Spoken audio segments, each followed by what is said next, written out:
राधे राधे आप सभी को। आज हमने वृंदावन में स्थित श्री राधा दामोदर मंदिर के दर्शन किए।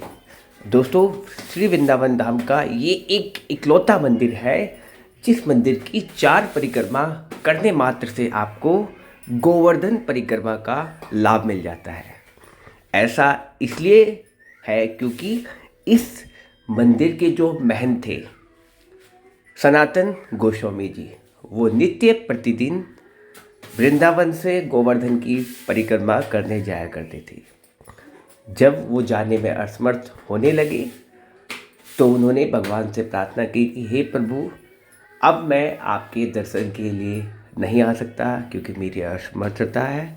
तो भगवान ने उनको, स्वयं श्री कृष्ण भगवान ने उनको एक शिला दी और कहा कि अब आपको गोवर्धन परिक्रमा पर आने की ज़रूरत नहीं, इस शिला की ही 4 परिक्रमा कर लिया करना और उससे आपको गोवर्धन परिक्रमा का लाभ मिल जाया करेगा। तो सनातन गोस्वामी जी ने उस शिला को इस मंदिर में स्थापित किया और उसकी नित्य प्रतिदिन 4 परिक्रमा करने लगे। दोस्तों, इसी तरीके से इस मंदिर की 4 परिक्रमा जब आप भी करते हैं तो आपको भी श्री गोवर्धन पर्वत की परिक्रमा का लाभ मिल जाता है। तो जब आप श्री धाम वृंदावन आए तो आप इस मंदिर की 4 परिक्रमा जरूर करें ताकि आप भी श्री गोवर्धन पर्वत का लाभ ले सकें। दोस्तों, ये मंदिर बहुत ही सुंदर मंदिर है। इस मंदिर के अंदर जब आप जाते हैं और इस मंदिर की उस शिला के दर्शन करते हैं जो स्वयं श्री कृष्ण भगवान के द्वारा सनातन गोस्वामी जी को दी गई थी, उस पर आप देखेंगे तो उन पे चरणों के निशान भी हैं भगवान के साक्षात।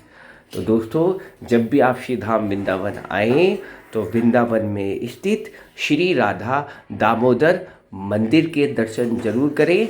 राधा और कृष्ण के स्वरूप का बहुत ही सुंदर सा यहाँ पर चित्रण है और साथ ही आपको अब हम परिक्रमा करवाते हैं, वही परिक्रमा जो गोवर्धन परिक्रमा का लाभ देने वाली परिक्रमा है। तो बोल दीजिए गोवर्धन महाराज की जय। और देख लीजिए, ये वो चित्र है जो कि श्री कृष्ण भगवान के पैरों का चिन्ह है। तो चलिए अब आपको हम इस मंदिर की परिक्रमा करवाते हैं और गोवर्धन से मिलने वाला लाभ इस परिक्रमा को करने मात्र से मिल जाता है। तो चलिए बोल दीजिए गोवर्धन महाराज की जय।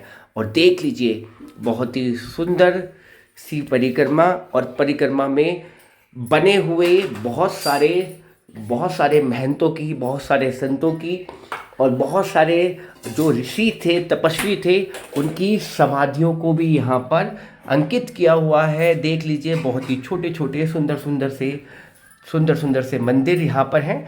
इनकी भी नित्य प्रतिदिन पूजा होती है, आप देखते रहें। और दोस्तों, ये वही मार्ग है, ये वही परिक्रमा है जो गोवर्धन मंदिर की परिक्रमा है। तो आप भी इस परिक्रमा का लाभ हमारे साथ में उठाएं और हमारे साथ में श्री गोवर्धन की परिक्रमा, इस परिक्रमा को करके लाभ उठाएं। तो हमारे साथ में बने रहें और बोल दीजिए राधे कृष्णा और राधा दामोदर सरकार की जय। दोस्तों, वृंदावन का बहुत ही प्राचीन ये मंदिर है और दोस्तों, इस मंदिर के अंदर आप देखेंगे तो परिक्रमा मार्ग पर आपको भगवान भोलेनाथ के दर्शन भी होंगे जो कि शिवलिंग स्वरूप में है। तो आप उनके भी दर्शन कर लीजिए और बोल दीजिए शंकर भगवान की जय। साथ में इसके अंदर आपको गौशाला भी मिलेगी जहाँ पर आप गौ सेवा कर और दान के भागी बन सकते हैं। तो देख लीजिए, यहाँ पर छोटे छोटे गैया और यहाँ पर गौ माता के भी आपने दर्शन करें, बोल दीजिए गौ माता की जय। देख लीजिए, यहाँ पर सातिया बनाया हुआ है, गोबर से बनाया हुआ सातिया। बहुत ही मनमोहक करने वाला दृश्य, मनमोहक करने वाली परिक्रमा और साथ ही गोवर्धन की परिक्रमा का लाभ देने वाली ये परिक्रमा है। तो श्री वृंदावन धाम में जब भी आप आएँ, सुंदर सुंदर चित्रण देख लीजिए। ये मन मोहक करने वाले दृश्य सनातन गोस्वामी जी किस तरीके से हमारे कान्हा को, हमारे लाला को प्यार करते थे, वो इन छवि के स्वरूप में आपको दिखाया गया है। साथ ही इस मंदिर में यहाँ पर कभी कभी भागवत कथा होती है और नित्य प्रतिदिन यहाँ पर हरे कृष्णा का निरंतर नाम जप होता रहता है। तो आप इस मंदिर में बने पंच गोस्वामियों के भी दर्शन कर लीजिए और बोल दीजिए राधे राधे राधे राधे। दोस्तों, श्री वृंदावन धाम, श्री वृंदावन, श्री वृंदा देवी, श्री यमुना मैया।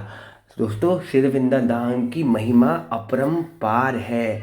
बड़े बड़े योगी, बड़े बड़े तपस्वी, बड़े बड़े संत और बड़े बड़े जो रिसर्चर थे, वो भी श्री धाम वृंदावन में आके घूम गए कि आखिर इस वृंदावन का रहस्य आखिर क्या है, कि आखिर इस वृंदावन के अंदर जो आता है वो मन मुग्ध हो जाता है। दोस्तों, श्री वृंदावन धाम की महिमा आप तभी समझ सकते हैं जब आप धाम में कुछ समय बिताएं और धाम के रहस्यों को जानें। दोस्तों, ये वो स्थान है जहाँ पर अकबर जैसे बादशाह भी चकरा गए थे। एक बार एक संत से अकबर बादशाह ने बोला कि बता तुझे क्या चाहिए। तो उन संत ने बड़े ही सरलता और सहजता के साथ अकबर को बोला कि महाराज, यमुना की 2 सीढ़ी टूटी हुई है, आप उनको रिपेयर करा दीजिए। तो ये सुनकर अकबर को बड़ा ही क्रोध आया और उसने बोला कि सीढ़ी, मैं क्या सीढ़ी ठीक कराऊंगा, मैं तो पूरे के पूरे घाट बनवा देता हूँ। तो उन संत महाराज जी ने बोला कि ठीक है प्रभु, आप घाट बनवा दीजिए। तो जब अकबर निरीक्षण के लिए यमुना के घाट पर गया तो उसको जो देखने को मिला दृश्य वो बड़ा ही अलौकिक दृश्य था। उसकी दिव्य दृष्टि हो चुकी थी और उसने देखा कि वृंदावन में यमुना का घाट हीरो और सोनों से जड़ा हुआ है और उसमें टूटी हुई 2 सीढ़ियाँ, हीरे की 2 जो सीढ़ियाँ हैं वो टूटी हुई हैं। ये देखकर अकबर बादशाह चकित रह गया कि हाय, ये वृंदावन की क्या महिमा है। और फिर वो उन संत के पास आया, उन महात्मा के पास आया और उन महात्मा से हाथ जोड़ के क्षमा याचना करी कि हे संत महात्मा, मेरे पास ऐसे स्वर्ण, ऐसे हीरे नहीं है कि मैं इन सीढ़ियों की मरम्मत करवा सकूं।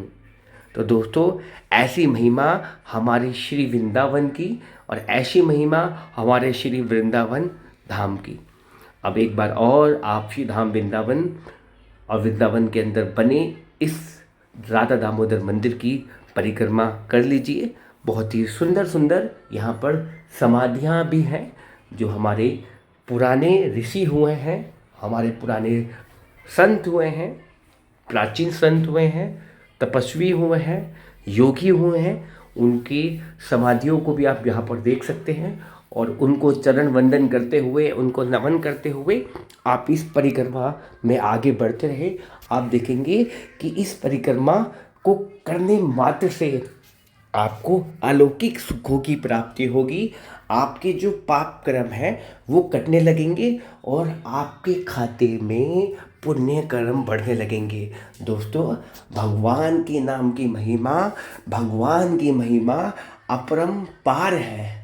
भगवान का नाम तार देने वाला है, इसलिए हमारे बजरंगबली भी नाम जप कर रहे हैं और बोल रहे हैं हे राम और हे राम। तो दोस्तों, जो बजरंगबली सर्व ज्ञाता हैं, जो बजरंगबली वेदों के ज्ञाता हैं, जिनको सारे वेद पुराण कंठस्थ है, बावजूद उसके वो सिर्फ एक ही गुणगान कर रहे हैं, वो भी प्रभु के नाम का गुणगान कर रहे हैं।